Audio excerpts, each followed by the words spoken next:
You got beef? I don't, at least not yet. Today we are beef shopping and going through what beef should you be choosing as a physique competitor, looking at grass-fed versus grain-fed, the different cuts of beef, and what does the grading actually mean. So we're diving deep on beef today.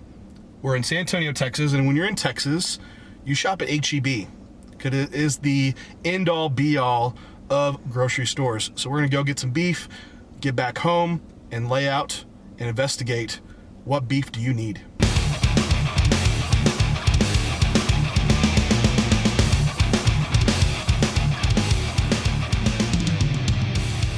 So I am back from the store. I have my beef choices laid out.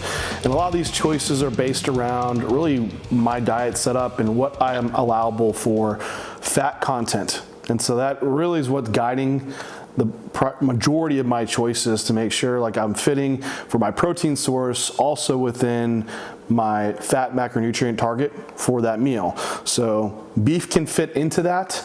It's not something you must eat, because really you have to ask, like, what are we getting from beef? What is it bringing to the table? And can we fill those with other foods groups to provide all those micronutrients and macronutrients? And we very well could. So beef isn't a necessity, but if it is a preference for you, we might have some choices that might be a little bit more ideal for bodybuilding with consideration for fat content. And then from there, it's going to get down to preference too. But before we dive into the options that I like to pick, I think we should look at our cow and see where these pieces are even coming from to get some idea of what these cuts even mean. Now, I'm no beef expert, but I'll at least give you my bodybuilding point of view. So let's head over to our cow. This is my cow, Logan. Okay, Logan's not a cow, but bear with me. This is what we can show for our cuts of meat of where they come from. So when we look at our dog cow, so we look at for different portions, the chuck. So you'll have your different cuts up here. These are going to be fattier portions. Then we can go back, of course, to Logan's ribs, right? You can have your baby back ribs. And then from there, we move into kind of what I would say are more bodybuilder friendly cuts, which would be the short loin and then the end loin. So the short loin, actually, if I went out to a restaurant, a New York strip and a porterhouse, it's where you'd find those cuts, which are really good, but they're going to be a little bit higher in fat. Then we move to our round and our rump. So these are actually the really lean parts.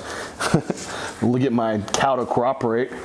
So yeah, rump and round will be your leaner parts of the cow.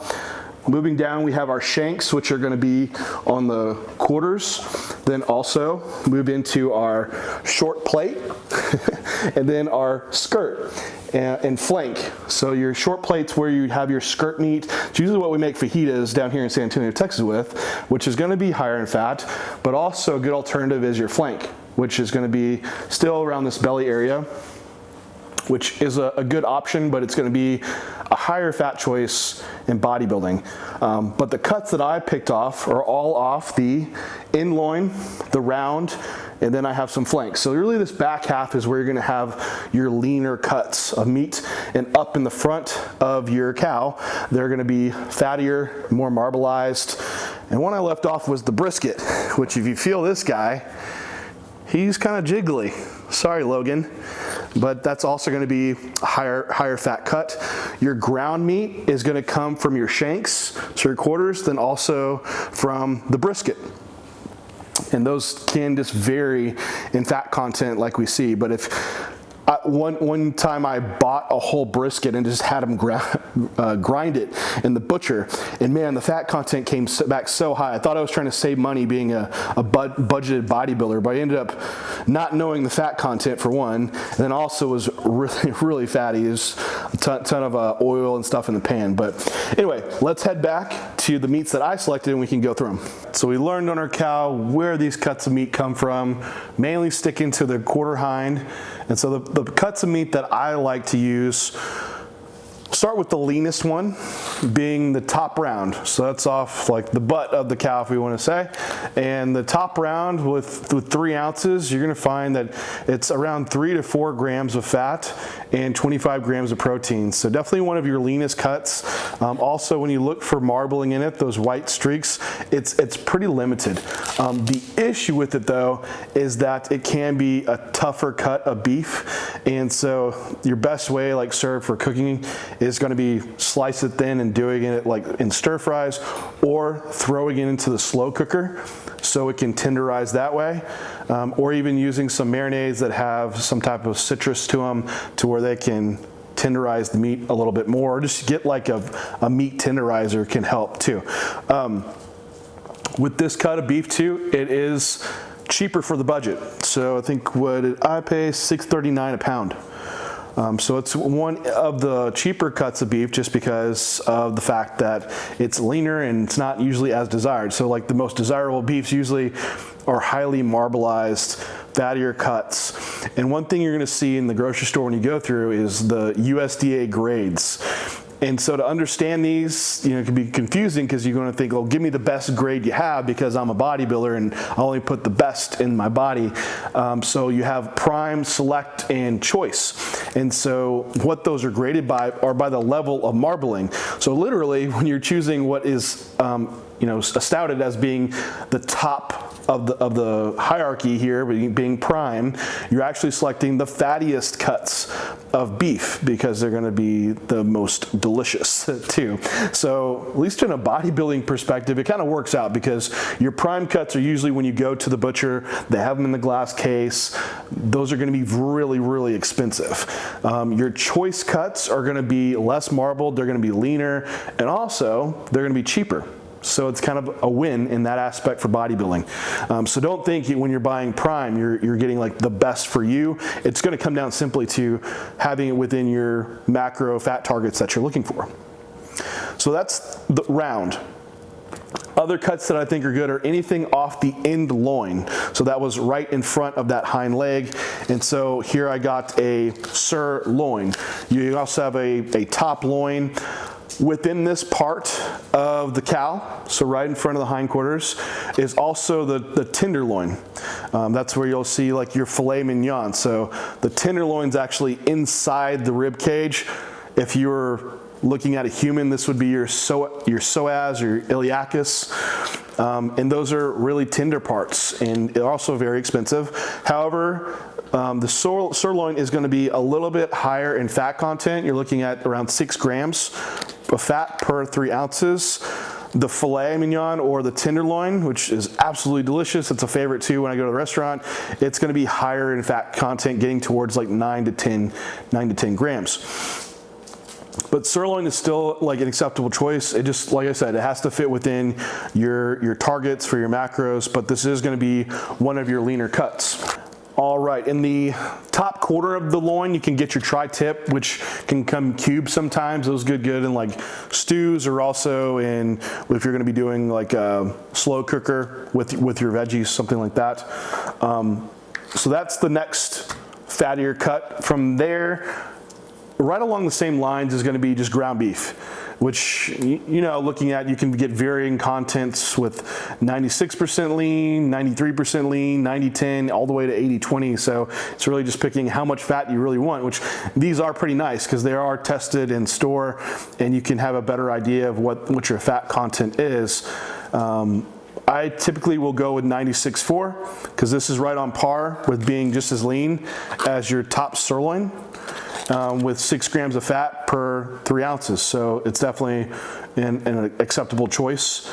And it's also, amongst all these, probably your cheapest choice. I think this, I don't have the price on it, but I think it was right at $5.50 a pound. So even a little bit less than your top round. And if you remember on our cow, where we said our ground comes from, it's usually from the brisket or the shanks, which are cheaper parts of the cow, but they just trim it well to get this level of fat content. You might even see in the store, like we have ground sirloin. So it is the sirloin ground.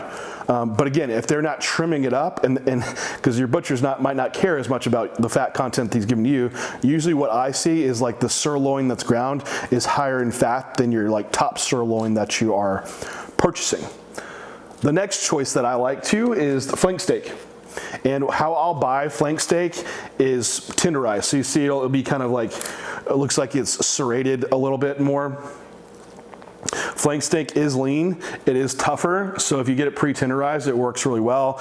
I'll use this over skirt steak for fajita meats or Asian type mixes. It goes really good in, but having it tenderized, it will make it a little bit easier for chewing.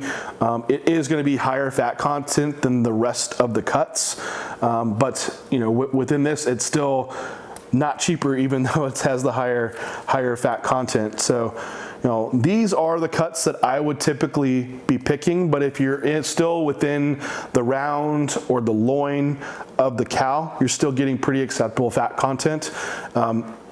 One thing to discuss here would be grass-fed versus grain-fed and the differences there, because at least on your loin, I did get a grass-fed option, which there is some difference, but in the big picture, I would have to give the opinion that I don't think this is going to be tremendous for outcomes. Health outcomes, but definitely probably not bodybuilding outcomes. But you have to weigh these options out for yourself. In general, per 100 grams of beef, cut for cut, so if we took the same cut off each cow and compared them, your grass-fed beef typically is leaner, lower in fat than your grain-fed, also lower in saturated fat, but in turn, mainly because it's just lower in fat total. Also, grass-fed has a higher omega-3 content, but you have to put perspective to that because it's only like 17 milligrams higher. So that's not vast compared to if we're trying to consume 1,000 milligrams of omega-3 per day. This isn't going to be our primary source to accomplish that.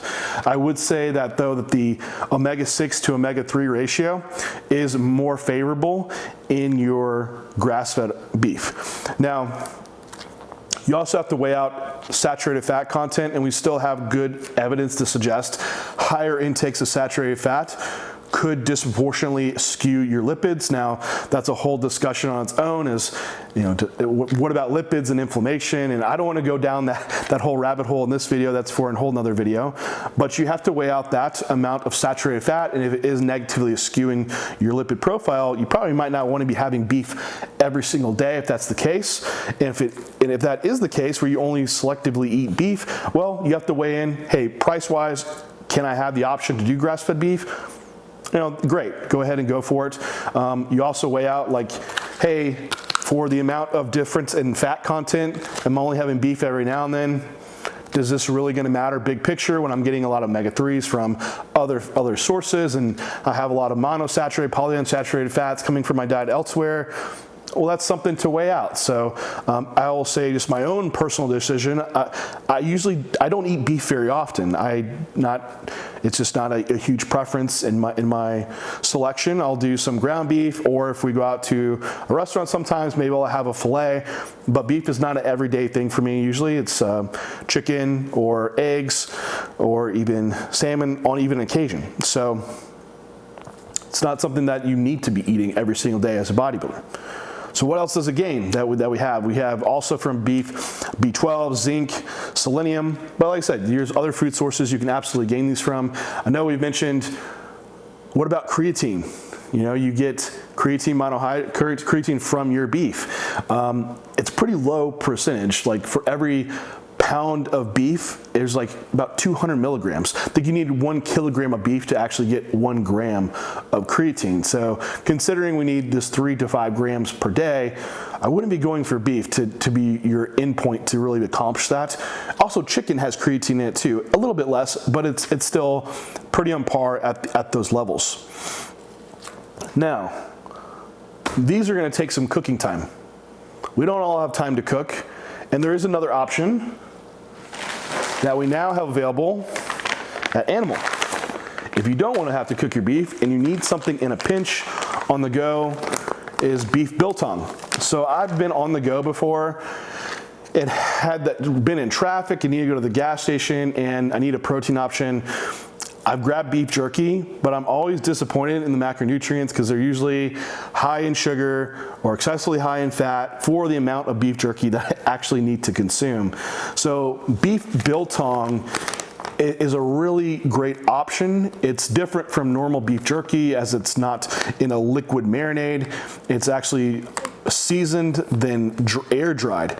And so it actually produces a very, very low fat option for a full serving of this container, which is 2 ounces, 6 grams of fat and 32 grams of protein, which is just on par with our top sirloin and our ground beef. And what's also nice, it's not laden in sodium like your other beef jerkies, 860 milligrams for 32 grams of protein. It's a great option. And there's also no preservatives, no artificial anything in it. So it's something that's quick on the go. But we have spicy chili original and also hickory available, so 3 different flavors. So if you're in a pinch, you need a protein source, beef biltong is a great go-to that you can add in, and easily, like if you're you just need to hit macros, you know, grab some rice cakes or bagels or nuts, and then you already have your complete mixed macro meal that you actually need. So that's the rundown on beef. So if you need beef in your diet and that fits within your preferences and the macronutrient targets you need, here's some options to go with. Let me know any questions you have, and I look forward to talking to you guys next time.